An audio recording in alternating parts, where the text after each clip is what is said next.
Hey everyone, it's your boy Graphic back with another video, and today we're going to be looking at Solo Dungeons. Solo Dungeons was just introduced into the game from the Percival update. The Percival update was a major update that brought Solo Dungeons customizable skins. You can change your hair. I believe you can change a lot more about your character itself. You can also get mount skins, and obviously the biggest part of everything about this is the Solo Dungeons. The solo dungeons are definitely an improvement to solo play in Albion Online. There wasn't really much you could do as a solo player besides maybe gather or maybe gank on your own. There wasn't really much solo content, so this is a really good update for us.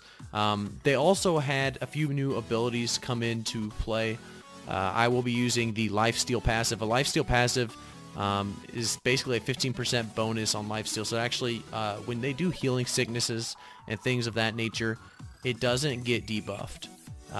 Your lifesteal passive does not get debuffed based on healing sicknesses and healing reduction. So what you saw I picked up there about probably 10-15 seconds ago was a little shrine, and you're going to see the shrine right there. The bonuses it gives you basically allows you to do more damage to mobs. They give you a little buff basically, so that if you get jumped one-on-one, the guy jumping you or ganking you in that solo dungeon needs to be of pretty high tier gear, or just completely able to outplay you, because if you have those around the map waiting for that hostile to show up, if you're in a red zone, you're able to just run over there and pick it up. But the biggest thing about solo dungeons is the fame. The fame is absolutely, it's good. It's definitely good fame, because right here you're going to be able to see I get about 1,000 a piece for these, and I'm just smacking them around. It's not really a problem. This guy will definitely be 1,000, as he's kind of a little mini boss over here on the side. But you see that little shrine on the left, so that's what I was talking about. It does buff your damage, and you get a little buff for a while. So as I kind of skip around here, try to speed up the dungeon for you guys and show you guys what the bosses are going to be looking like here in a second. We are in floor 2. This is a tier 6 solo dungeon, so a lot of you guys will be able to do tier 6 solo dungeons, as my mastery on quarterstaffs is about probably tier 5. I could probably wear tier 5 at max. So there are also a few new mobs. I don't know if you just saw that, but the mobs actually exploded on me if you take too long to kill them. So there's a lot of new mobs. There's statues that actually spawn mobs non-stop until you kill a statue. They don't give you more fame every time you kill the little mobs. By the way, you have to kill that statue. Right here, you're going to see, I see a hostile player actually enters the area while I'm waiting on this. It takes me a little bit to realize while I'm waiting on my health to regenerate a little bit for this boss. I finally realized the hostile's here. I select my stun run, get my PvP, make sure my gear's ready to play against this guy that's coming in. As I'm looking around my gear, I'm just kind of making sure. I'm kind of like, checking everything out. I was in Wire Force, so there's a lot of guys looking to gank there. As I check out, my gear a little bit more, I get smacked by an arrow and a couple auto attacks.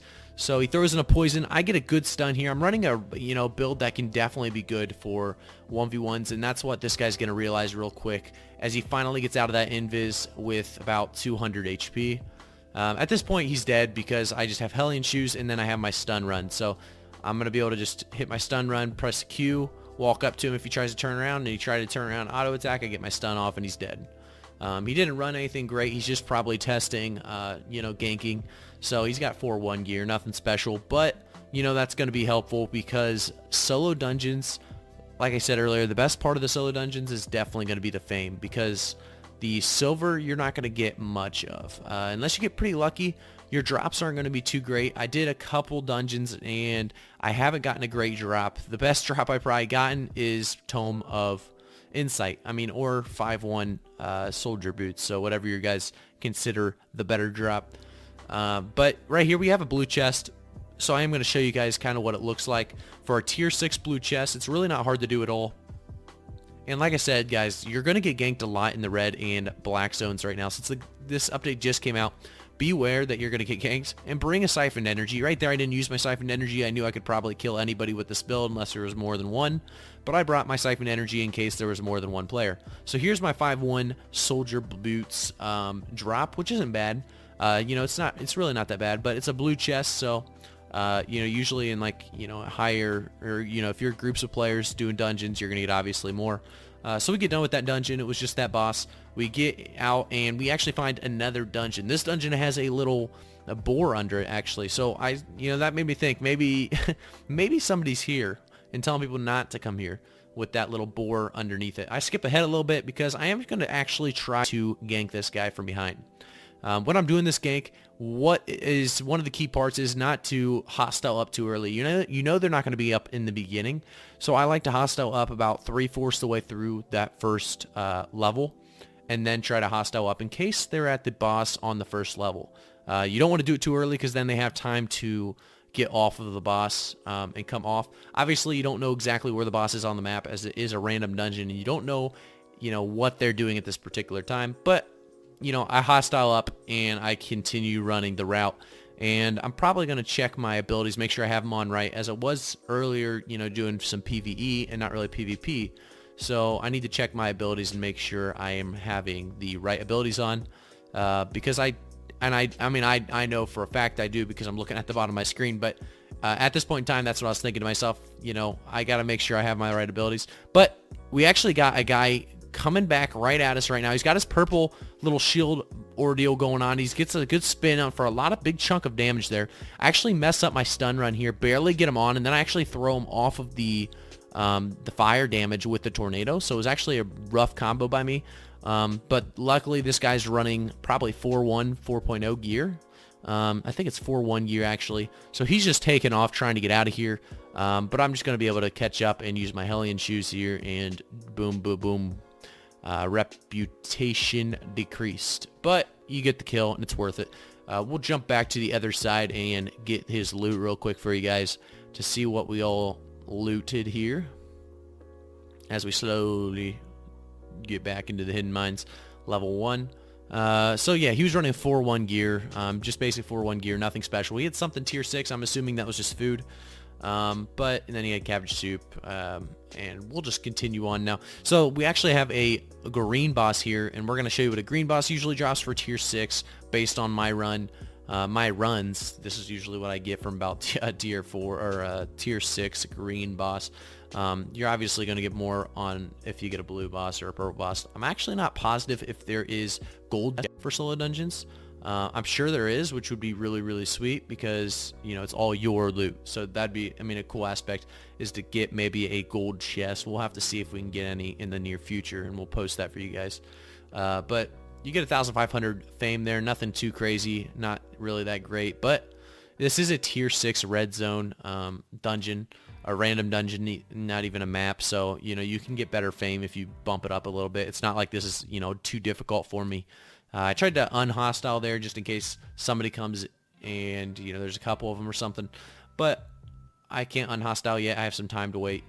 But here we go, getting into some of the mobs. The mobs are actually going to be very easy to kill, as you're going to be able to see that. Like, you can pretty much run any build and be successful in this place at tier 6. I think even tier 8 you probably could. With tier 6 being so easy, I actually don't even run low level poisons and use them on bosses like some of you might want to, depending on how hard it is for you guys.